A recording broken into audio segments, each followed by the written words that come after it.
Eureka, la formación profesional abarca desde el mantenimiento de las instalaciones técnicas hasta la producción de nuevas exposiciones y su posterior mantenimiento.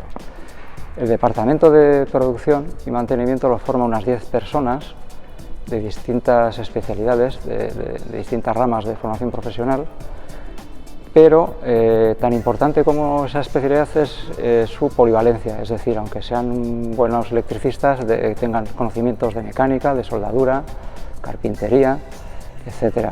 Y sobre todo que sean técnicos muy creativos, porque estamos inmersos en un proceso de renovación constante, lo cual nos obliga a seguir dependiendo de personas claves y bien formadas.